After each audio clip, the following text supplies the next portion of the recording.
back to Morning Joe. Yesterday at the White House, President Obama met with the national Christian leaders who were asking the president to protect funding for programs for the poor and hungry in the ongoing budget debate. With us now from Washington, the President and Chief Executive Officer of the Sojourners Ministry, Reverend Jim Wallis, who was with the President yesterday. Jim, thank you so much for being with us. What are some of the key programs that you believe need to be protected in these times of budget cuts? Hi, Joe. Hi, Mika. Well, first of all, I've been watching you all report faithfully every day how a deal in this is such a moving target. Yeah. So we talked about with the President, are there some principles that should guide us here? And we said that in this budget debate, low-income families and people and kids are really at risk, and how that has brought all of us together. And you don't bring the religious folks together very easily, I must admit. This brought us here, this crisis. And we said we have to somehow protect the most vulnerable. We can't get our fiscal house in order, which we must, mostly on the backs of the poorest people. So we talked about practical things that impact the lives of real people in congregations, in communities. And it was a very good conversation for about 40 minutes. And what were some of the programs that you believe, we've had this conversation before, that too often politicians go after the discretionary domestic spending because that's the easy target. It's not entitlements, it's not defense, it's not politically unpopular, because there are very few people that actually are lobbying for the interests of the poor. What are some of these programs that need to be protected? Well, to that point, do you remember when you reported how Obama had mentioned that the private jet deductions maybe should be looked at? Right. Within 48 hours, the New York Times did a big story. Private jet industry mobilizes to defend their interests. They always will. Yeah. So who's going to defend, mothers, women, and infants? The WIC program, which has made strong minds and bodies for kids for a long, long time. Who's going to defend, basic health care for kids? K Street doesn't have any lobbyists that sort of spend their time defending poor people. So that was our job. We got there, and this group wasn't the usual suspects. It was conservatives and liberals, Catholics and evangelicals. So we talked about those programs that, as you say, don't cost much. Right. It's malaria bed nets for kids and vaccinations. So I want these guys to stand up and say every line item of military spending is worth more than 10.4 million malaria bed nets that they're about to cut. Either say it out loud or don't cut it. And Mika, we've had this conversation before on set here with other religious leaders talking about how the modern Christian movement is changing, especially among the young, even conservative, ideologically conservative, young Christians are what I would call Matthew 25 Christians, worrying about the poor, feeding the poor, clothing the naked, visiting people in hospitals and jails. And this is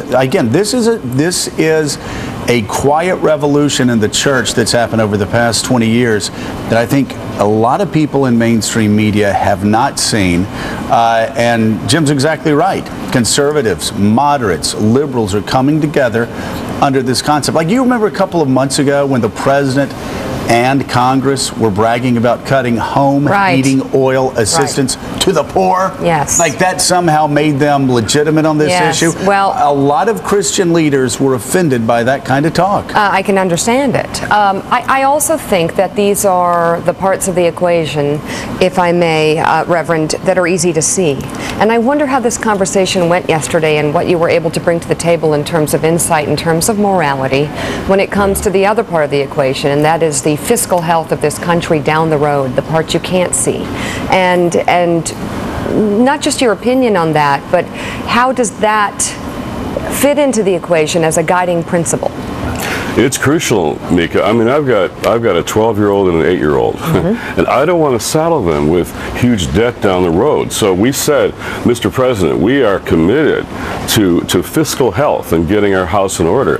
But so reducing the deficit is a moral issue. It really is. We said that. But how you do it is also a moral issue. So as Joe just pointed out, there are choices here.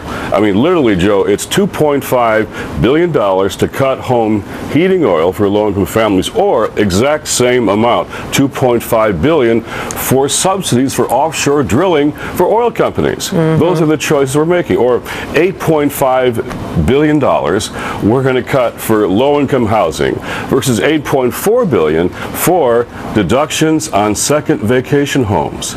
These are choices we're making. So, Joe's right about the Matthew 25 Christians. Joe, the text came up yesterday in the Roosevelt room. The president said, we can't let the shared sacrifice be borne mostly by the least of these. So when he said the least of these, we all knew that he knew Matthew 25, right, where Jesus said, as you have done to the least of these, you have done to me. So it's nice when the president knows the text here that motivates us to come to the Roosevelt room. And just to be an irritant here, though, it's also, it's not always just easy choices between the poor and corporate jet subsidies. I think, and this is a drum I've been beating for some time, you've got everybody in Washington defending Medicare and Social Security, badly needed by my mom and by a lot of elderly, but those are middle-class entitlements.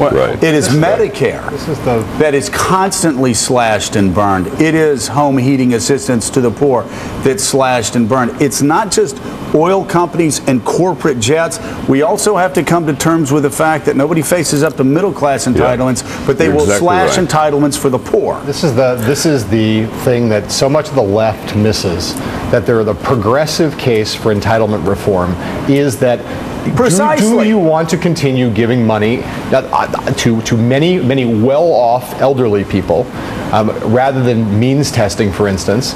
If we continue on this path of indiscriminately giving these entitlements across income and letting them grow, because of the demographic bulge, you are going to be in a situation where all spending on things like infrastructure and all of these services that help the poor are going to get crowded out. They're going to get crowded out. Medicaid, Mike, always gets cut before Medicare. Always. Well, I mean, the idea that me or Warren Buffett or whatever should be drawing a Social Security check at some point that's similar to someone who has gone through life as a bus driver or something like that is absurd. But Jim, I would like to ask you, does it strike you at all how once we get caught up in these ideological wars over budget battles and debt ceilings and things like that, you mentioned your 12-year-old and your 8-year-old, that very few people in Washington, in politics it seems, pause to consider this prospect, something that I've considered along the way several times.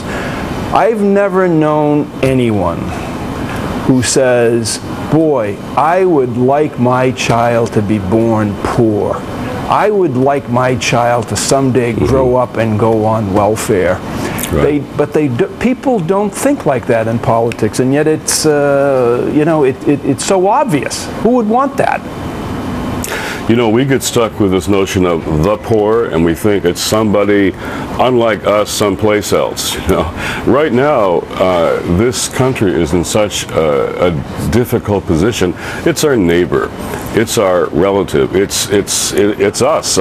We had 5,000 pastors sign a letter last week and saying, this is about our congregations and our communities. We had a Lutheran pastor on a phone call. She said, I was on WIC as a single mom for a while. I was struggling, and it helped get my kids strong bodies and minds. Now I'm a Lutheran pastor. And so how do we help our neighbors? How do we help us make sure we take care of each other? And I think you're right about, you've been saying this on your show for a long time. We got to go to where the money is. The big money is not with poor people.